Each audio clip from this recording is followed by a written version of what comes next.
Today we're going to be reading A Tale of Two Beasts. It's a book about two very different sides of a story, so let's get reading!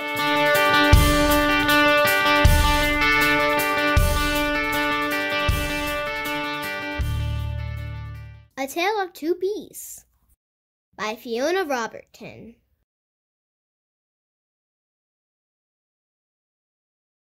Part 1.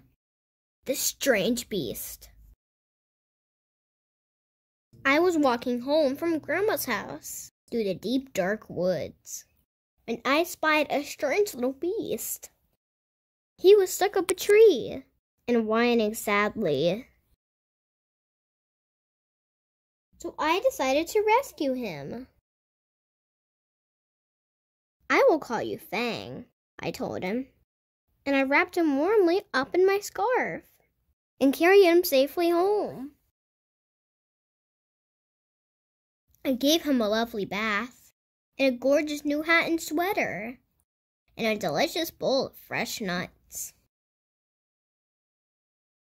I made him a beautiful house, and gave him Lord Rex to play with. I took him out for lots of long walkies, to keep him fit and healthy. And I showed him off to all my friends, who loved him nearly as much as I did. But for some strange reason, the little beast did not look very happy. In fact, he was looking rather hot. I hope he's not sick, I thought, and opened the window to cool him down. But then something terrible happened. He threw off his clothes, leapt out of the window, and ran away as fast as he could, back to the deep, dark woods. I wanted to go and look for him, but Mama had other plans. Dinner time, bath time, bedtime. I couldn't sleep. I missed the little beast and wondered if I would ever see him again. But then a small furry shadow appeared at the foot of my bed. The strange little beast had returned. He seemed quite pleased to see me, and I began to think that maybe, just maybe, he wasn't that strange after all. I wonder why he came back. Part 2. The Terrible Beast.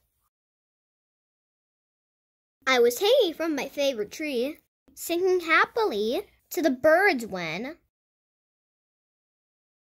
I was ambushed by a terrible beast. She growled at me and tied me up and carried me off to her secret lair. She made me disgustingly clean and dressed me up in a ridiculous hat and sweater and tried to make me eat squirrel food.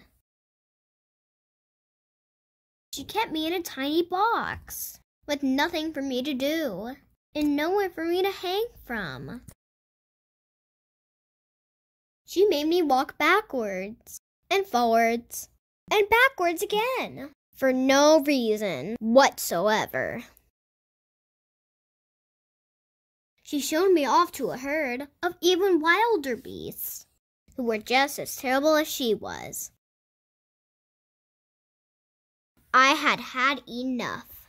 I made a cunning plan and put it straight into action. Free once more! Woohoo! I raced back to the deep, dark woods before the terrible beast could catch me. It was peaceful in the deep, dark woods. A bit too peaceful, perhaps. Also, a bit wet. And weather like this, one could do with a nice warm hat. I snuck back to retrieve it under cover of darkness. The terrible beast was waiting for me. She seemed quite pleased to see me, and I began to think that maybe, just maybe, she wasn't that terrible after all.